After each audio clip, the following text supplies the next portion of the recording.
Do you remember that Eminem song when he's talking about how he's throwing up and he's sweating and he's so terrified because he knows his one big shot is about to be presented to him, his one big opportunity, and if he screws it up, he may regret it forever? Well, that's basically what we're going to be talking about today. Because there have been plenty of times over the history of World Wrestling Federation and World Wrestling Entertainment where they had their opportunity, their Eminem moment, to ensure they absolutely smashed it and fill us, the fans, with a bunch of excitement, adrenaline, and just like, oh, it's the best thing ever. And you know what they did? They blew it. May as well have pulled their pants down and crapped all over it. So I feel like I've built that up enough. My name is Simon from What Culture, and this is 10 times WWE blew their one big shot. Number 10, Hogan versus Austin. Right, you can now take everything I've said and reverse it because sometimes it's not even WWE's fault that they weren't able to capitalize on a situation. I mean, take when they had Hulk Hogan and Stone Cold Steve Austin in the same company. They probably could have given Stone Cold $7 trillion and he still would have gone, that's not for me, I'm not interested. Because even after years of questions of who would actually win if Hulk Hogan and Steve Austin ever did face each other, we never actually got to experience it. Because, to keep it nice and simple, the Rattlesnake wasn't interested. He didn't care. He didn't think this was going to do anything for him, even though it would have been two of the biggest generational icons ever meeting in a squared circle. He was kind of right, though, because he knew this was going to come down to a clash of egos and a clash of who was playing better at the political game, and that's why he didn't want to get involved in it, and why The Rock was moved into that position at WrestleMania 18, and why Austin had to fight Scott Hall. Remember that match? It's just so weird. This then all fell apart because around about the same time Stone Cold was burning out and actually left the WWE. You remember he walked out while Hulk Hogan was becoming the world champion. And when they were both under the same roof, well, Austin was out the company 1 month later. That was around about No Way Out 2003. In WrestleMania 19, the Rattlesnake said goodbye. So how that match would have gone, we will never know, and that hurts just a little bit. But never forget, Stone Cold Steve Austin and The Rock did team up to take on the NWO with Hulk Hogan on that episode of Raw. You can go watch that and cut bits of cardboard out to cover up The Rock and Kevin Nash and Scott Hall.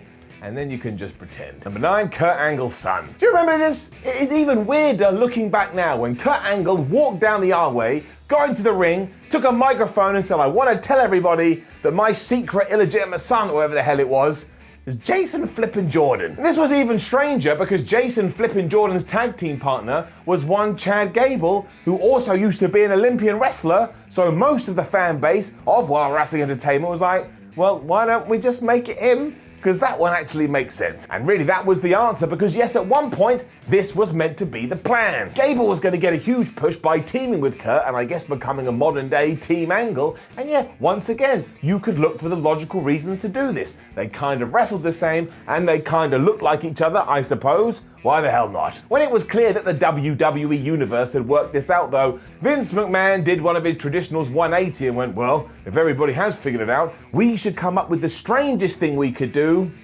Which is why they looked across, saw his tag team partner and went, that's the one. And there was nothing wrong with this in theory, because Jordan was also more than worthy of being elevated up the card, but the real dumb decision was splitting up American Alpha to begin with. I mean, WWE needed tag teams, and they had a fabulous one right here. You could have just put Kurt Angle with them and turned them into a brand new Team Angle. But we can't have nice things sometimes. You're not allowed it. So for Christmas, you're getting coal. And also, look where we are now. Jason Jordan pretty much had to retire because of neck injuries, and Chad Gable is Shorty G, the walking biscuit. Number 8, WrestleMania 9. WrestleMania 9 was not a good event, but damn did it look good. I mean, WWE basically took a car park in Las Vegas and turned it into the Roman Coliseum. You can say whatever you like about the organization, but their production skills are always 10 out of 10, which is completely different when it comes to their booking, because you can go through this card and you can go, well, I wouldn't have done that match and I don't really understand why that's happening here. And it got even worse when we got to our main event for the WWF title between Bret the Hitman Hart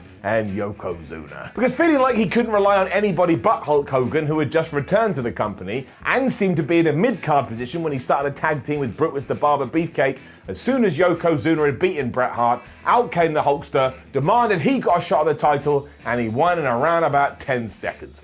Rubbish. So we had gone back to the same old, even though we already knew that the same old wasn't working. It destroyed whatever the plan was for the Hitman, and Hulk Hogan was gone again, but in a few months. What were we thinking? Number 7, SummerSlam 93. And talking about things that are silly, you can essentially take everything that I just said and repeat it here, because in the summer of 1993, when Vince was looking for a new Hulk Hogan, he took Lex Luger, went, well, you'll do, because you're like American and big. I'm going to put you on a bus and have you travel around the United States of America as if you're doing some kind of presidential campaign. And this was the problem too. Whereas the Hulkster had been developed over 6 years, McMahon expected to do the same thing with Luger in 6 weeks. And who the hell was ever going to get that to work? And I don't think it would have been possible for anyone, but especially not someone like Luger, who kind of looked like a fish out of water. It didn't matter anyway, because then we got to SummerSlam of that year, and Vince McMahon pulled out his proverbial gun, and he just shot the former narcissist right in the face. Because instead of finally crowning Lex as the champion, instead he beat Yokozuna by countout, and don't pretend it's any different then than it was now. Fans can't stand that stupid stib today, and they couldn't stab it back then. As far as they were concerned, he had absolutely failed and he wasn't deserving of those cheers, while in the background the organic reaction for Bret Hart continued to go up and up and up.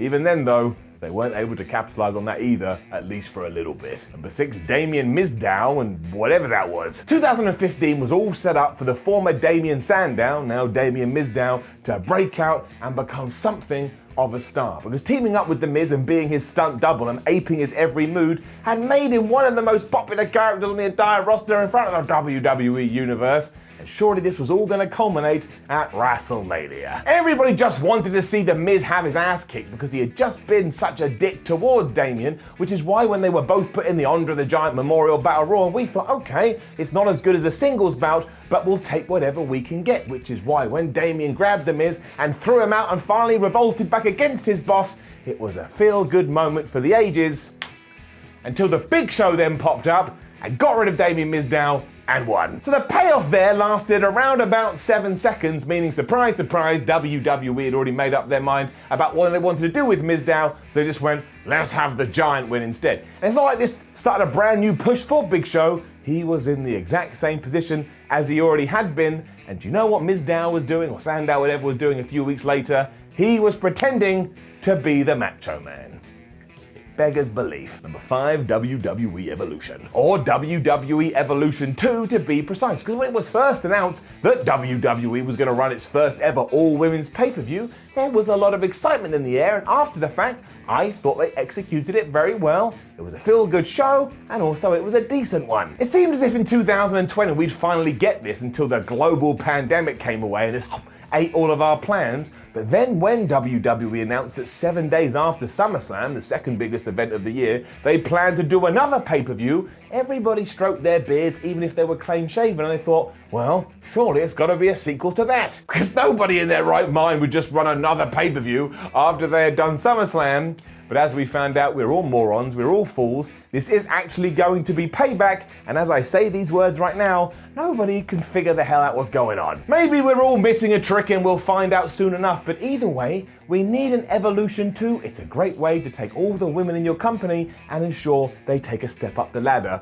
which, by the way, they deserve. Number 4, The Undertaker's reverse streak. Bray Wyatt really needed that win at WrestleMania 31. All the evidence you need to support this is that we had one of the best characters we'd seen in years within WWE who had to go away and reset himself and come back as something new because he'd been booked so badly. So a victory over The Undertaker at the biggest pay-per-view of the year, even an Undertaker that had lost the year prior, would have done wonders for him and given some credence to this idea that Bray Wyatt was going to be the new dead man. You remember that? Like, oh, Undertaker, he'll go, and the new Undertaker will be Bray, it was said over and over and over. But the big thing is, from the Phenom's point of view, this would have given him a far better narrative to have played around with, because if he had lost twice in a row at WrestleMania, all of a sudden you could have started going, oh my gosh, after 30 years of such success, it seems like the Taker has now hit a slump, he's hit a losing streak, what's he gonna do? You may roll your eyes at that, but was it better than we actually did get? Random matches against Roman Reigns and Shane McMahon?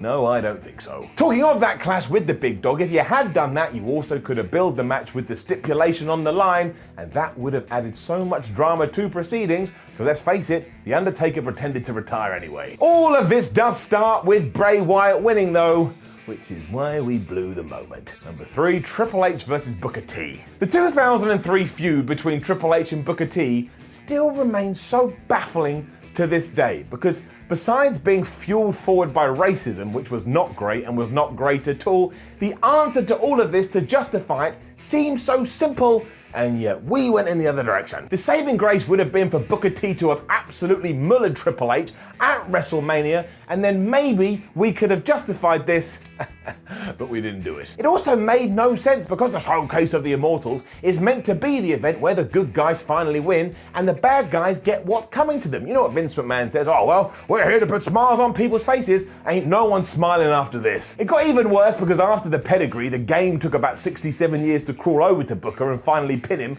making him look like an even bigger nerd, and nobody wanted this. Literally no one other than Triple H. I mean, the bully and the idiot had not only said and done terrible things, but he had basically gotten away with it and was still the world champion. Utter garbage. Number 2, The Shield versus The Club. At one point in time, WWE had AJ Styles and Finn Balor, both leaders of the Bullet Club, Gallows and Anderson, members of the Bullet Club, and The Shield, all under their employ, and yet we never did The Club, as they were known then, or the Bullet Club, versus The Shield. I don't get it. They were even in a position to do this given who was on each show and who was on each brand, and even though that they would tease it time and time again, meaning they knew it would be something the audience would be invested in, they never actually decided to turn it into anything. And I suppose you never say never in wrestling, and Styles and Balor and a few others are still there, but do you really think the Good Brothers are going to return to WWE after what happened to them a few months ago? I don't think that's going to happen, so here, I'm saying never. Not never say never, I'm saying never. Number 1, the 4 Horsewomen versus the 4 Horsewomen. Admittedly, a few entries within this list do need a little bit of fantasy booking to make real, but when it comes to these 8 wrestlers, WWE could have easily have done it and just didn't. I mean, look at WrestleMania 35. Not only did you have Charlotte Flair, Becky Lynch and Ronda Rousey in the main event, but you also had Sasha Banks and Bayley putting their tag team titles on the line, and on the accompanying NXT show, you had Shayna Baszler defending her NXT title with Marina Shafir and Jessamine Duke in her corner. Fastlane was going to be happening 1 month after this, and it was absolutely the right time to get this done. You also had a simple finish, because if you had a bunch of infighting between Charlotte, Becky, Sasha and Bayley, nobody would have questioned that, allowing the MMA fighters to win, and then you could have just built from there. The audience would have loved it. It would have turned into a program that probably could have gone through to SummerSlam, but now I stand here and essentially it's all fallen apart. Know of any other times that WWE blew their big moment? Make sure you let us know in the comments below, and don't forget to like, share, and subscribe. It's free, I've tried it. Head on over to whatculture.com and read yourself some articles. Follow WhatCulture on Twitter, WhatCultureWWE. Breathe so you don't die from lack of oxygen, and watch more videos here on What Culture Wrestling. My name is Simon from What Culture. Thank you always for joining me, and I will see you soon.